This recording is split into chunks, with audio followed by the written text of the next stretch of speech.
So I think the Reducing Inequalities in Communities approach is absolutely brilliant from what I've seen today.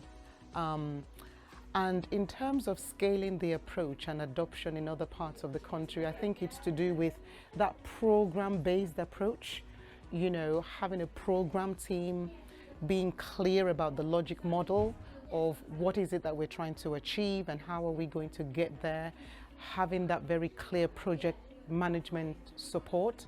But I think most importantly, it's about having that dedicated leadership. And the thing I heard this morning was around having a leader that is the conscience of the system leadership. I do think those are the key ingredients. So it's the conscience leadership, it's the coordination, it's the program-based approach, and having that dedicated project management office that pulls it all together from being individual strands of projects into an organized body of work. That's what I think other parts of the country can take from this.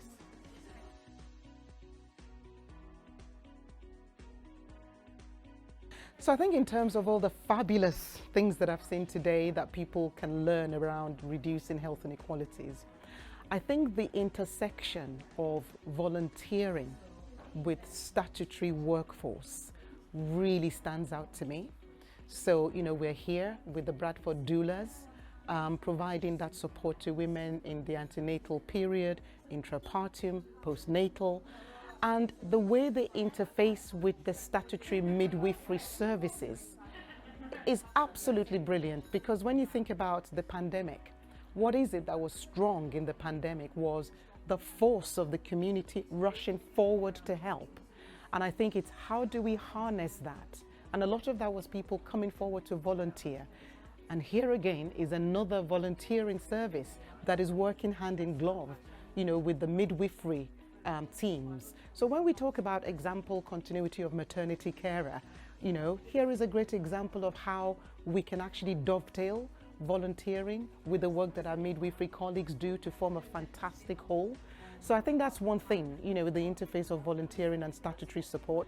I think there's something around outreach. So again, we were with the Bevan healthcare team this morning, and in their van, really taking the care out into the community, because with people who experience a lot of disadvantage, our standard models of care may not necessarily give them the equitable access that we talk about. So I think the outreach model is the other thing that I really learned a lot. And then finally, that piece around people with lived experience.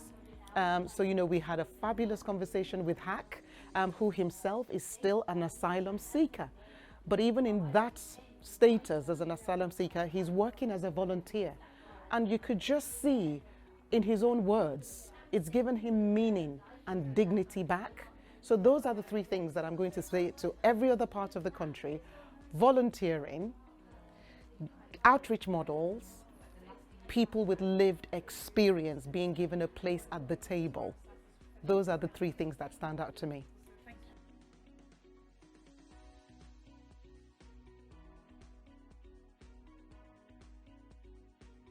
So the ACT as one framework, I think it's powerful because it speaks to the two dimensions of health inequalities.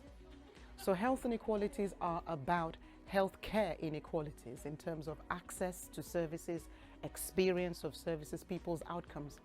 But health inequalities, much more than that, are about the wider determinants: housing, education, household income, employment.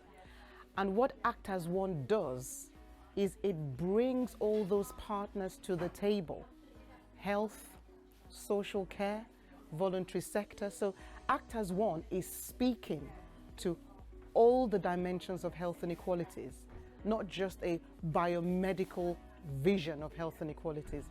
That's the great thing about ACT as One. It's that partnership across sectors and across organizational boundaries. I think that's what's really special about it.